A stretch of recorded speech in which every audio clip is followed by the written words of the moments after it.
નમસ્કાર, આપ જોઈ રહ્યા છો નિર્માણ ન્યૂઝ કાર્યક્રમ ટુ ધ પોઈન્ટ સાથે આપની સમક્ષ હું છું પ્રીતિ તિવારી। દર્શક મિત્રો, ટુ ધ પોઈન્ટ પર આજે વાત કરવી છે કે શું ભારત પણ ચીનના બદલે એશિયાની ફેક્ટરી બની શકે। નોંધનીય છે કે અત્યારે વિશ્વભરમાં ચીનને દુનિયાની ફેક્ટરી એટલે કે ધ વર્લ્ડ્સ ફેક્ટરી તરીકે ઓળખવામાં આવે છે, પરંતુ શું આ જગ્યા ભારત લઈ શકે તેવી ઘણા સમયથી ચર્ચા થઈ રહી છે। કારણ કે ચીનમાં છેલ્લા ઘણા સમયથી ત્યાં માહોલ જે પ્રકારનો થઈ ગયો છે, તેમની આર્થિક મંદીના જે સમાચાર દિવસે દિવસે સામે આવતા હોય છે, તેના કારણે ક્યાંક લોકો એવું માને છે કે હવે ત્યાંથી ઘણી બધી કંપનીઓ ભારત તરફ આવી રહી છે। વિશ્વભરના ઇન્વેસ્ટર્સનું ક્યાંક ધ્યાન ઇન્ડિયા પર છે, કારણ કે આર્થિક રીતે ક્યાંક ભારત વિકાસ કરી રહ્યો છે તેવા સમાચાર છે। ત્યારે આજે આપણા વિષય પર વાત કરવી છે કે શું ચીનને બદલે ભારત વર્લ્ડ્સ ફેક્ટરી નહીં પરંતુ એશિયાઝ ફેક્ટરી બની શકે કે શું, અને જો બની શકે તો કયા કયા ફેક્ટર્સ છે જે હેલ્પ કરશે ભારતને આ એશિયાની ફેક્ટરી બનવામાં, અને જો ન બની શકે તો શું કારણ છે કે એશિયાની ફેક્ટરી ભારત ન બની શકે। કયા કયા પડકારો છે જે ભારતમાં હજુ પણ છે તે જાણવાનો પ્રયાસ કરીશું, અને આ બધી ચર્ચા કરવા માટે આજે આપણી સાથે બે મહેમાનો ઉપસ્થિત છે। આપણી સાથે જાણીતા એવા અર્થશાસ્ત્રી એટલે કે સિદ્ધાર્થ ભટ્ટ ઉપસ્થિત છે, સાથે સાથે GCCI થી WBCના ચેરમેન એટલે કે કાજલબેન પટેલ પણ આપણી સાથે ઉપસ્થિત છે। પહેલા તો આ બંનેનું નિર્માણ ન્યૂઝ પર સ્વાગત છે। શરૂઆત સિદ્ધાર્થભાઈ આપનાથી કરીશ। જે હાલ મેં વાત કરી કે શું ભારત એશિયાની ફેક્ટરી બની શકે, આમ તો વર્લ્ડ્સ ફેક્ટરી એટલે ચાઇના છે જે તેનું સ્થાન કદાચ કોઈ હટાવી શકે, એનું સ્થાન લઈ શકે, એ બહુ લાંબી સ્ટ્રગલ થઈ શકે, પરંતુ વર્લ્ડ્સ ફેક્ટરી નહીં એશિયાઝ ફેક્ટરી બનવા માટે પણ શું ભારત સક્ષમ છે? હવે સક્ષમની વાત કરીએ તો આપની વાત 100% સાચી છે। ભારતમાં એ ક્ષમતા છે, કારણ કે આજથી આપણે 1000 વર્ષ પાછળ જઈએ તો વૈશ્વિક વેપારમાં ભારતનો હિસ્સો 25% હતો, જે આજે ચાઇનાનો હિસ્સો 25% વૈશ્વિક વેપારમાં છે। એટલે वो दिन भी क्या दिन थे, एक दिन हमारा भी था, क्योंकि सास भी कभी बहू थी। એટલે આપણો હિસ્સો 25% હતો અને આજે ઘટતો ઘટતો ઘટતો, કારણ કે અંગ્રેજોએ આક્રમણ કર્યું, મોગલોએ આક્રમણ કર્યું, અને આપણી જે ઉદ્યોગ સાહસિકતા કે જે હુનર છે ને એ ક્યાંક ને ક્યાંક જમીનમાં ધરબાઈ ગઈ। એટલે આજે આપણો વૈશ્વિક વેપારમાં હિસ્સો હાર્ડલી 3% થી પણ ઓછો છે। એટલે એ દિશામાં આપણે ફરી પાછા પગરણ માંડી રહ્યા છે। એટલે આવનારા 10, 15, 20 વર્ષમાં આપણે વૈશ્વિક મહાસત્તા બનીશું, એમાં કોઈ શંકાને સ્થાન નથી। જ્યાં સુધી આપણા પાડોશી દેશ ચીનની વાત છે તો એ તો વિશ્વમાં અત્યારે મેન્યુફેક્ચરિંગમાં નંબર 1 છે, પણ આપણે પણ હવે ફરી પાછી ગુમાવેલી રેસ ફરી પાછા રેસમાં આવી ગયા છે, અને ઊંઘમાંથી આપણે જાગ્યા છે, સપડા જાગ્યા છે, અને બધા યુવાઓ દોડી રહ્યા છે, અને સરકાર પણ આ દિશામાં કામ કરી રહી છે। અને એવું એક ઉદાહરણ મને આપતા ખૂબ આનંદ થશે કે શું ખરેખર ભારત એશિયાની જરૂરિયાતો પૂર્ણ કરી શકશે અથવા તો વિશ્વની જરૂરિયાતો પૂર્ણ કરી શકશે? તો જવાબ છે હા। એનું એક ઉદાહરણ આપું કે બટેકા આપણે બધા ખાઈએ છીએ, તો બટેકા તો અમેરિકાની પ્રોડક્ટ છે, બટેકા ભારતમાં ઉગતા નહોતા, પરંતુ એને લાવવામાં આવ્યા છે। તો આજે વૈશ્વિક ઉત્પાદનમાં બટેકા ચાઇના પછી બીજા નંબરે ભારતમાં ઉગે છે, અને વિશ્વમાં જે આપણે લોકો મેકડોનાલ્ડ હોય કે KFC હોય કે ગમે તે મોટી ફ્રેન્ચાઇઝી હોય, ત્યાં આપણે જે ફ્રેન્ચ ફ્રાય ખાઈએ છીએ, સિનેમા જોવા જઈએ તો એ ફ્રેન્ચ ફ્રાય જે ખાઈએ છીએ તો એ ભારતમાં, ગુજરાતમાં, બનાસકાંઠામાં ઉગેલા બટેકા ખાઈએ છીએ। અને વિશ્વમાં જ્યાં જ્યાં બર્ગર ચાલતું હોય ને જે બટેકાનો પાવડર વાપરવામાં આવે છે, તો એ આપણા બનાસકાંઠાના ખેડૂતોએ વાવેલા બટાકાનો પાવડર આપણે ખાઈએ છીએ। જેવી રીતે દૂધમાં ક્રાંતિ થઈ તો આજે આખા ભારતમાં દૂધ કોણ પીવાય? અમૂલનું દૂધ પીવાય છે। એવી જ રીતે પડોશી રાજ્ય હોય, પાકિસ્તાન હોય, શ્રીલંકા હોય, બાંગ્લાદેશ હોય, તો ત્યાં પણ અમૂલની પ્રોડક્ટો જાય છે। એટલે એ વાત તો નક્કી થઈ કે ભારતમાં એ ક્ષમતા છે જ। અને આ તો જે બટેકાની વાત કરી તો 6000 ખેડૂતો સંકળાયેલા છે, અને ખાનગી કંપની 5 વર્ષ પહેલા 50 કરોડ ટર્નઓવર હતું, આજે 1000 કરોડ ટર્નઓવર થયું છે, અને ફક્ત બટેકાની ફ્રેન્ચ ફ્રાય વેચે છે। તો કેટલી મોટી શક્યતા છે, આખા સાઉથ એશિયામાં એની પ્રોડક્ટો જાય છે। તો આ ઉદાહરણ એટલા માટે આપવામાં આવ્યું કે આપણા વેપારમાં, આપણા ખેડૂતોમાં, આપણા ઉદ્યોગ સાહસિકોમાં એક ગુણધર્મ, એક ઉદ્યોગ સાહસિકતા છે, એને ખાલી પ્લેટફોર્મ આપવાની વાત છે। બીજી તમને આજે વાત કરું તો આજે વિશ્વમાં આપણે મેન્યુફેક્ચરિંગ મોબાઈલ બનાવવામાં પણ અગ્રેસર થયા છે। પેલા મોબાઈલ ચાઇનામાં બનતા હતા, હવે ભારતમાં બની રહ્યા છે। એટલે મોબાઈલમાં ડિજિટલ ક્ષેત્ર પણ આપણે ક્રાંતિ કરી છે। ડિજિટલ પેમેન્ટની વાત કરીએ તો વિશ્વમાં સૌથી વધુ નાણાકીય ટ્રાન્ઝેક્શન ઓનલાઈન ભારતમાં થાય છે, ચાઇનાને પણ પછાડી દીધું છે. એટલે આ દવાના ઉત્પાદનમાં આપણે મોખરે છે. પણ આ 4-5 વિષય વસ્તુ છે. બીજી 90%માં આપણે હજી પણ ચાઇનાથી પાછળ છે. દાખલા તરીકે ચાઇના સબમરીન બનાવે, ડિફેન્સના શસ્ત્રો બનાવે છે, એન્જિનિયરિંગની વસ્તુઓ બનાવે છે, પ્લાસ્ટિકની વસ્તુઓ બનાવે છે, કેમિકલની વસ્તુઓ બનાવે છે. તો એમાં આપણે હજી ક્યાંક ને ક્યાંક ઉણા ઉતરી રહ્યા છે. કારણ કે વિશ્વમાં દર 5માંથી બીજો માલ ચાઇનીઝ નો માલ હોય છે.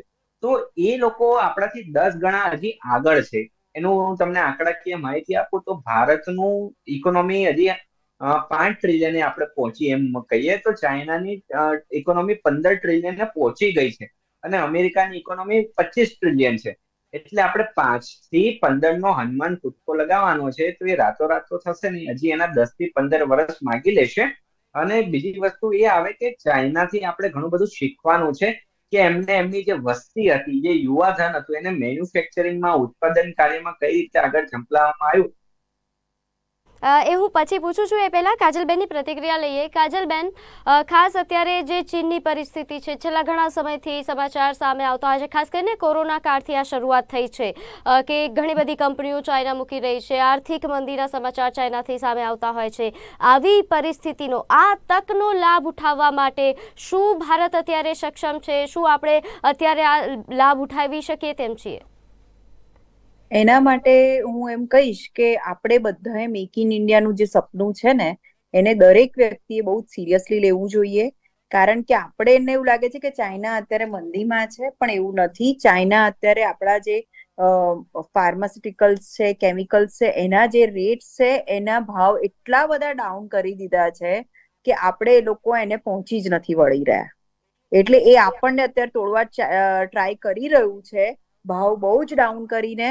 પણ એના માટે આપણે જો બધાએ કોન્શિયસલી મેક ઇન ઇન્ડિયા કરીશું તો જ આ શક્ય છે. અને દવાઓમાં આપણે હજી રો મટીરિયલમાં આપણે હજી પણ ચાઇના પર ડિપેન્ડન્ટ છીએ. એટલે એના માટે આપણે દરેક વ્યક્તિએ જો માઇન્ડમાં 100માંથી 50 વ્યક્તિ નહીં કહું પણ 20 પણ એવું વિચારશે ને કે મેક ઇન ઇન્ડિયા જ હોવું જોઈએ તો જ આ શક્ય જલ્દી છે ખરું. પણ એનો પીરિયડ બહુ લાંબો છે અત્યારે. કારણ કે એ લોકો પાસે જે મોટા મોટા પ્લાન્સ છે એને લીધે એ લોકો અત્યારે આપણને તોડવા માટે આપણું માર્કેટ ડાઉન કરી રહ્યા છે. આ હકીકત છે, કારણ કે મારે પોતાને ફેક્ટરીઝ છે એટલે મને ખ્યાલ છે. એટલે એ લોકો પણ પૂરતા પ્રયાસ કરી રહ્યા છે કે એશિયાની ફેક્ટરી ભારત ન બની શકે. અચ્છા સિદ્ધાર્થભાઈ, જે આપ વાત કરી રહ્યા હતા કે આપણે ચાઇનાથી કે અમેરિકાથી, આ બધા જે અત્યારે વિકસિત દેશો છે ત્યાંથી શીખ લઈને આપણે આગળ વધવાની જરૂર છે. આ હનુમાન કૂદકો ત્યારે આપણે લગાવી શકીશું જો વિકાસ મોડલ ત્યાંનું આપણે શીખીશું. પરંતુ કઈ કઈ બાબતો છે જે શીખવી જોઈએ અને કઈ બાબતોથી ખાસ ધ્યાન રાખવાની જરૂર છે? શું સેમ ટુ સેમ એ લોકોનું મોડલ અપનાવવું જોઈએ? અને મોડલ અપનાવીએ તો શું છે? પહેલા તો ચાઇનાનું મોડલ શું છે? કઈ રીતે વર્લ્ડ ફેક્ટરી બની ગઈ છે? જ્યાં સુધી ચાઇનીઝનું બિઝનેસ મોડલની વાત છે તો તમને આપણા બધાને યાદ હોય તો વચ્ચે સરકારે 2001થી શરૂ કર્યું હતું સ્પેશિયલ ઇકોનોમિક ઝોન, SEZ બનાવવાની વાત. તો ચાઇનાનો જે પ્રદેશ છે ને એ ભારત કરતા મોટો પ્રદેશ છે, પણ એક બાજુ રેગિસ્તાન છે અને એક બાજુ અતિશય ઠંડો પ્રદેશ છે. તો ભૌગોલિક દ્રષ્ટિએ જોઈએ ને તો વિશ્વમાં સૌથી શ્રેષ્ઠ સ્થળ હોય ને તો એ ભારત છે. પરંતુ ક્યાંક ને ક્યાંક આપણે એનો સદુપયોગ નથી કરી શકતા. આપણે આટલો મોટો દરિયાકાંઠો છે તો ચાઇનામાં પણ દરિયાકાંઠો છે, તો ત્યાં તમે જુઓ તો મત્સ્ય ઉદ્યોગના ફૂલ બહારમાં ખીલ્યું હોય ને એવી રીતે મત્સ્ય ઉદ્યોગ છે, શિપિંગ ઇન્ડસ્ટ્રી છે. પછી એમના વચ્ચેના ચાઇનાના મધ્ય ભાગમાં આવો, મધ્યપ્રદેશમાં આવો ચાઇનાના, તો ત્યાં ઇન્ડસ્ટ્રીયલ પ્રોડક્ટ છે, એન્જિનિયરિંગ પ્રોડક્ટ છે, એનો વિકાસ થઈ રહ્યો છે. એટલે એવું સરસ મજાનું પ્લાનિંગ કર્યું છે. અને ત્યાં આપણે યાદ રાખવું જોઈએ કે ત્યાં સામ્યવાદ છે, એટલે સમાજવાદની સરકાર છે, એટલે કે બધાને સરખો ન્યાય આપે છે. ન્યાય એવી રીતે કે ભાઈ ઘોડા અને ગધેડા એક સરખા, કે બધાને આવકનું 100% વહેંચણી થવી જોઈએ. એમને સામ્યવાદની રીતે વિકાસ કર્યો છે. તો ભારતમાં લોકશાહી છે. લોકશાહી છે એટલે કે ક્યાંક ને ક્યાંક આપણે અમેરિકાની જેમ મૂડીવાદી પણ છે અને રશિયા અથવા તો ચાઇનાની જેમ સમાજવાદ પણ છે. એટલે આપણે હાઇબ્રિડ મોડલ ઉપર વિકાસ કરી રહ્યા છે. એટલે ક્યાંક ને ક્યાંક એ જે સ્પીડ હોય, એ ગતિ હોય, એમાં મર્યાદા આવતી હોય લોકશાહી હોવાના લીધે. પરંતુ એનો પણ એક અનોખો અંદાજ હોય છે કે સ્વયંભૂ લોકો નિર્ણય કરીને સરકાર ચૂંટતા હોય છે. અને ગુજરાત તો પ્રો બિઝનેસ પોલિસી વાળું છે. એટલે પણ આપણે અત્યારે આ જે મુદ્દો છે દેશથી દેશની વાત છે, ભારત વર્સિસ ચાઇનાની વાત છે, ઇન્ડિયા વર્સિસ ચાઇનાની વાત છે. એટલે ખાલી પરિવારમાં 10 બાળકોમાંથી એક બાળક દોડતું હોય, 9 બાળક ના દોડતા હોય તો કે દેશ વિકાસ ના થાય. એટલે બીજા રાજ્યોએ પણ પ્રોએક્ટિવ આગળ વધવું પડે. હવે મુદ્દો એ આવે છે, શું આપણે ચાઇનાને રેપ્લિકા કરી શકીએ? તો હજી ભારપૂર્વક દર્શક મિત્રોને કેવું છે કે આપણે કોઈની કોપી મારવાની જરૂર નથી. અને આપણા જે બાબુઓ છે ભલે વિદ્વાન હોય, પરંતુ એમનામાં ધંધાકીય ખોટાસૂઝ હોતી નથી. એ એડમિનિસ્ટ્રેટિવ સ્કિલમાં નિષ્ણાંત હોય છે, પણ કઈ રીતે પોલિસી બનાવવી, શું કરવી, કેમ કરવું, કેમ ઇમ્પ્લિમેન્ટ કરવું, એમાં એ ઉણા ઉતરે છે. એટલે આપણા દેશના ઉદ્યોગ મંત્રી અને નાણાં મંત્રી તો છે ને ધંધાદારી હોય ને એને જ બનાવવા જોઈએ, જેથી કરીને પોલિસીઓ સમજી શકે અને પ્રોફેશનલને નિયુક્ત કરવી જોઈએ. કારણ કે આઝાદીને 75 વર્ષ થઈ ગયા. 75 વર્ષમાં હજી આપણે પાછળથી આપણો ડોલર અને રૂપિયાના સંબંધો જોઈએ તો 75 વર્ષમાં 83 રૂપિયાએ પહોંચ્યો છે. ખરેખર વિકાસ થયો હોય ને તો $1 બરાબર $1 ગણવો જોઈએ. ચાઇનાએ એકદમ ભલે એની કરન્સીને આર્ટિફિશિયલ રીતે ઇન્ફ્લેટ કરી પણ એક ગુને તો એમણે વાપરી. બીજું એ લોકોના આપણે શું કરવું પડશે કે આપણે બહુ કડવી વાત લાગે પણ આપણે ત્યાં વાર તહેવાર બહુ આવે છે કે ભાઈ મારું ફલાણાનું લગ્ન છે, ઠીકણાની સગાઈ છે, પેટમાં દુખ્યું, આ થયું, બાબરી ઉતરાવાની આવી, તો વર્ષમાંથી 2 મહિના તો આવી રજાઓ ભોગવે છે. જ્યારે ચાઇનાના લોકો માટે તો કામ જ એમનો ધર્મ છે, કામ જ એમનો ધર્મ છે. અને 8 કલાક કામ કરવાનું હોય તો 8 કલાક રોબોટની જેમ કામ કરે છે. આપણે એમ નથી કહેતા કે રોબોટની જેમ કરવું, હરો ફરો, ખાઓ પીઓ, નાસ્તો કરો, રિસર્ચ લો, પરંતુ તમે તમારા કામને ન્યાય તો આપો. પછી અહીંયા જે પ્રોડક્ટિવિટી છે, જે કામ ચાઇનીઝ લોકો 1 દિવસમાં કરે છે, આપણા લોકોને એ કામ કરતા 3 દિવસ થાય છે. એટલે ત્યાં જ સીધો ફરક પડી જાય કે એ લોકો એફિશિયન્ટ છે, આપણે લોકો ઓછા એફિશિયન્ટ છે. ખાલી વાતો કરવાની નથી કે આપણે લોકો બહુ મહેનતો છે. નારાયણ મૂર્તિજીએ કીધું કે 70 કલાકથી વધુ કામ કરો તો લોકોના ભવા ચડી ગયા હતા. તો ચાઇનીઝ લોકો જયારે આ વિકાસ એમને 15 ટ્રિલિયને પહોંચ્યું છે તો એ લોકો 10-10, 12-12 કલાક કામ કર્યું ત્યારે જઈને દેશ આ દિશામાં પહોંચ્યો હોય. આપણે ગુજરાતના એમએસએમઈ ઉદ્યોગ સાહસિકો તો કરે જ છે, કર્મચારી 10 થી 6 ની નોકરી જોવે છે. પરંતુ કાજલબેન સંમત થશે, એ બિઝનેસ વુમન છે, તો એ સવારે 9 વાગે પહોંચી જતા હશે ને રાતે 8 થી 9 વાગે 10 વાગે ઘરે પહોંચતા હશે શરૂઆતના સમયમાં જયારે બિઝનેસ સેટઅપ કરવાનો હોય. બસ એ જનૂન જયારે આપણા સૌ લોકોમાં આવશે, આપણા કામદારોમાં આવશે, ત્યારે જઈને ભારત દેશ ચીનને સમકક્ષ બનશે. અને જે પોલિસી ફ્રેમિંગ કરવાની છે તો એમાં પણ પ્રેક્ટિકલ અનુભવ ધરાવનારા લોકો જોઈશે. બીજા દેશોની કોપી મારવાથી મેળ પડવાનો નથી. એટલે જો આને તમે આ મુદ્દો ઉઠાવ્યો, નિર્માણમાં મુદ્દો ઉઠાવ્યો, એટલે ગુજરાત અને ભારતનું નિર્માણ કરવું હશે તો આ બધા પાસાઓ પર ખૂબ જ આપણે ધ્યાન આપવું પડે. અને સાથે સાથે જે સરકાર ઇન્ફ્રાસ્ટ્રક્ચર ડેવલપમેન્ટ કરી રહી છે તો આપણા ધંધા ઉદ્યોગ માટે જ કરી રહી છે. ચાઇનામાં તો આ ઇન્ફ્રાસ્ટ્રક્ચર 1970 થી બનતું આવ્યું હતું, એટલે આપણે કદાચ 2 દાયકા પાછળ ચાલી રહ્યા છે. આને આ સ્પીડ ચાલશે તો આપણે એ મોમેન્ટમાં આવનારા 5-10 વર્ષમાં લઈ લઈશું. એટલે એનો કોઈ ચિંતાનો વિષય નથી. અને જયારે વિશ્વમાં આપણે એક સમયે 25% પ્રદાન હતું તો આપણે 3% આરામથી પહોંચી શકે. આપણો જે ગુમાવેલો કોન્ફિડન્સ છે, ગુમાવેલો આત્મવિશ્વાસ છે, એ પાછો લાવવાની જરૂર છે. અને મને એવું લાગે છે કે આવનારા સમયમાં જો બધું આવું જ સાનુકૂળ વાતાવરણ રહ્યું તો આગળ જતા ભવિષ્ય ઉજળું છે. પરંતુ એમએસએમઈ ની જે પોતાના પ્રશ્નો છે ને તો સરકારે એ સાંભળવા પડે. સરકાર તો સાંભળે છે, બાબુઓએ સાંભળવા પડે. અને કરપ્શન આજે પણ એટલું મોટું ક્યાંક ને ક્યાંક ચાલી રહ્યું છે. કોર્પોરેટ કરપ્શન ચાલી રહ્યું છે. પહેલાના સમયમાં હતું તો ટેબલ ઉપર કે ટેબલ નીચેથી પૈસા આપતા હતા. આજે સિસ્ટમેટિક કરપ્શન થઈ ગયું છે. પણ વેપારીને તમે એ રૂટીન એના કમ્પ્લાયન્સમાં ધ્યાન આપે કે એના ધંધામાં ધ્યાન આપે? એટલે વેપારીને આપણે ક્યાંક ને ક્યાંક જરૂર છે. અચ્છા કાજલબેન, હા, મેનેજમેન્ટમાં કઈ ખામીઓ, સૌથી મોટી ખામીઓ આપને લાગે છે? કારણ કે આપણી પાસે મેન પાવર છે, આપણી પાસે જે મૈત્રીપૂર્ણ નેતૃત્વ કરી શકે વિશ્વના દેશો સાથે, એવું પણ આપણે ત્યાં સરકાર પણ એવી છે. અને સાથે સાથે આપણે ત્યાં એવું નથી કે લોકોને કામ નથી કરવું, બધા મહેનતુ છે અને આપણી પાસે યુથ એટલો બધો છે. કામ જો કરાવવું હોય તો કામ કરવા માટે લોકોની પણ એટલી બધી સારી એવી સંખ્યા છે, લોકોને કામ કરવું છે, આગળ વધવું છે, તેમ છતાં નથી વધી શકતા. તો મેનેજમેન્ટમાં ક્યાં ખામી રહી જાય છે? હા, મેનેજમેન્ટમાં એક ખામી છે. એક તો અવેરનેસની. આપણા ત્યાં યુથ એટલું બધું સરસ છે. હમણાં હું છેલ્લા 1 વર્ષથી જે જીસીસીઆઈ તરફથી કામ કરી રહી છું, ગવર્મેન્ટ એટલો બધો સરસ સપોર્ટ આપી રહી છે, એટલી સરસ સ્કીમ બનાવી રહી છે બધી, પણ એની છે ને જનતા સુધી, આમ જનતા સુધી એનું જાણકારી જ નથી. કેટલી બધી સ્કીમો એવી લાયા છે ફિમેલ માટે, એમ બહુ જ બધી લાવ્યા છે, પણ એ લોકોને ત્યાં સુધીની જાણકારી નથી, અવેરનેસ નથી. એક તો મોટું એ છે કે અવેરનેસ. બીજું કે આપણા ત્યાં સ્ત્રીઓની સંખ્યા પણ ખૂબ જ વધેલી છે. ત્યાં ચાઇનામાં બધી જ લેડીઝ વર્કિંગ છે, અને આપણા ત્યાં હજી એ કલ્ચર, ભલે આપણે કહીએ છીએ કે હવે સ્ત્રીઓ સમોવડી થઈ છે, પણ નથી થઈ. ભલે આપણે કહી રહ્યા છે, પણ એટલી માત્રામાં નથી થઈ જેને આપણે વિશ્વ સ્તરે પહોંચાડવું હોય તો બધી સ્ત્રીઓએ પણ વર્કિંગ થવું જોઈએ. તો જ આપણે એ લોકોની કમ્પેરિઝનમાં પહોંચી વળીશું. કારણ કે તે લોકો બધા 8 કલાક કામ કરે ને, તો 1 પણ કલાક વચ્ચે વેસ્ટ નથી કરતા.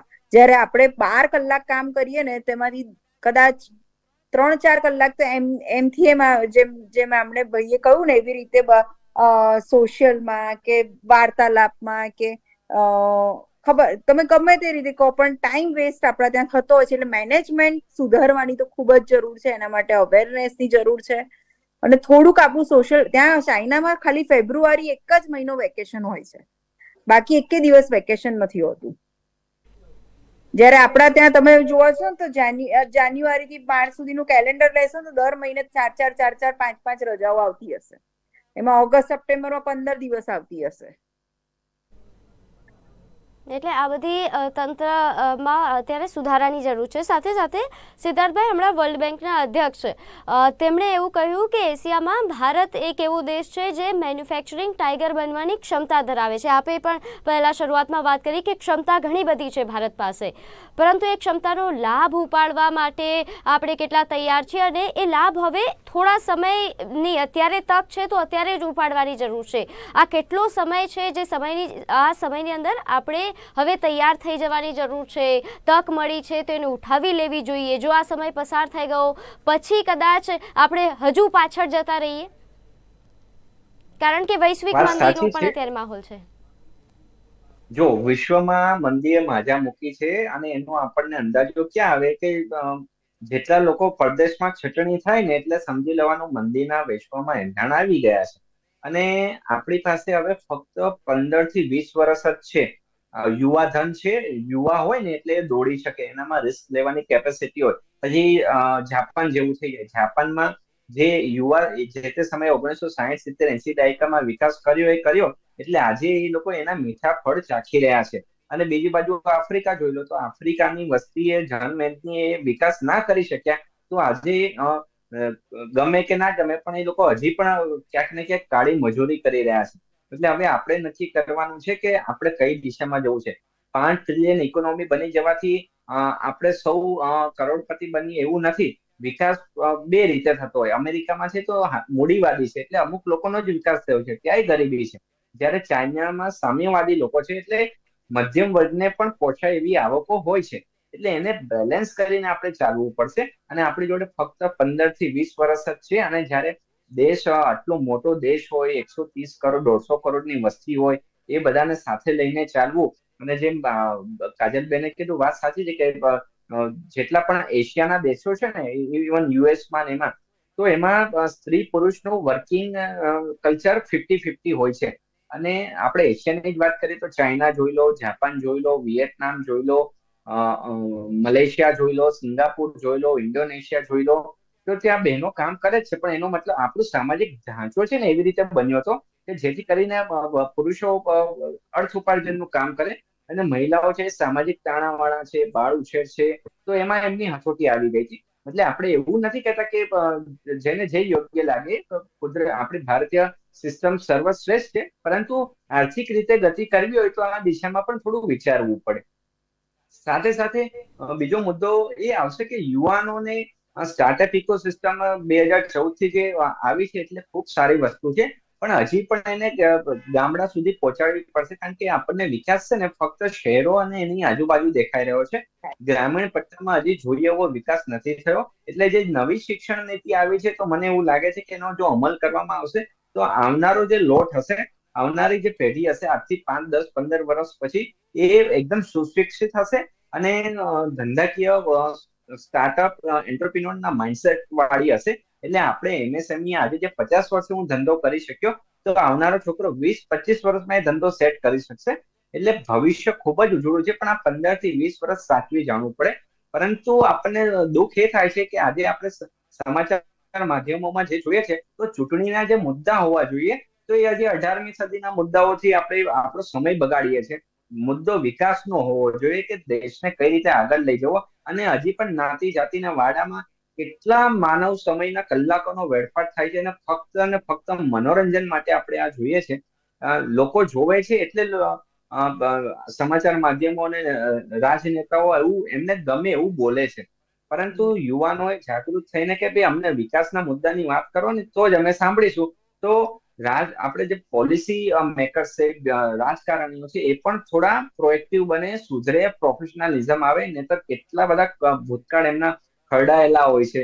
તો એવા લોકો દેશને કઈ રીતે આગળ લઈ જાય? ખાલી મોદી સાહેબ એકલા દોડ કરે તો એ મેળ ના પડે. આપણે બધાએ વિકાસ એક સાથે ચાલવું પડે. સાથે સાથે કાજલબેન, આપણે ત્યાં કારણ કે ક્ષમતાની વાત થઈ ગઈ, ઘણા બધા પોઝિટિવ પોઈન્ટ છે, નેગેટિવ પોઈન્ટ પણ છે, પરંતુ એને લાભ કઈ રીતે ઉપાડવો?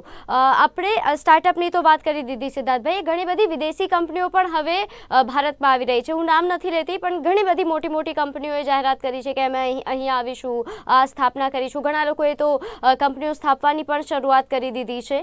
શું એનો યોગ્ય લાભ ઇન્ડિયા ઉપાડી શકશે અને તેનો યોગ્ય લાભ અહીં ઇન્ડિયાના યુથને મળશે? આ બહુ જ મોટી ઓપોર્ચ્યુનિટી છે. મને એવું લાગે છે કે આ ઓપોર્ચ્યુનિટી કોઈએ છોડવી ના જોઈએ, ખાસ તો યુવાઓ જે આમથી આમ દોડે છે, બદલી રહ્યા છે, કે સ્ટાર્ટઅપ કરીને દોડી રહ્યા છે, એના કરતા આ બધી જે કંપનીઓ આવી રહી છે એને ઊભી કરવા માટે ક્યાંક ને ક્યાંક તમે લોકો તમારો ધંધો વિકસાવશો તો એ લોકો કઈ આવીને બધું બહારથી તો લાવવાના નથી. અહીંયા જ એ લોકો મેન્યુફેક્ચરિંગ કરવું પડશે. તો તમે આ બધાને સપોર્ટ આપતા તમારો પણ ગ્રોથ થશે, કન્ટ્રીનો બી ગ્રોથ થશે. એટલે એ વિઝન બાજુ જવા માટે એક અવેરનેસ તો લાવવી જ પડશે. તો જ આપણે આ થોડુંક જે 30 વર્ષનું કામ છે આપણે કદાચ 20 વર્ષમાં કરી શકીએ. જો ગુજરાતની વાત આટલી મોટી કંપની, આટલી મોટી કંપનીઓ આવી રહી છે, પણ એનો ફાયદો કઈ રીતે લેવો ને એની અવેરનેસ હવે લાવવાની જરૂર છે. અને ગુજરાતની જો વાત કરીએ, કારણ કે હવે ગુજરાત સેમી કન્ડક્ટર ક્ષેત્રે હબ બનાવવાની જે વાતો થઈ રહી છે, તે કઈ રીતે દેશના વિકાસમાં હવે ફ્યુઅલ આપશે? એના માટે તો આ જે બધા છોકરાઓ આજે આઈટી ને કમ્પ્યુટર કરીને જે લોકો બધા બહાર જઈ રહ્યા છે, હું હમણાં જ વાઇબ્રન્ટમાં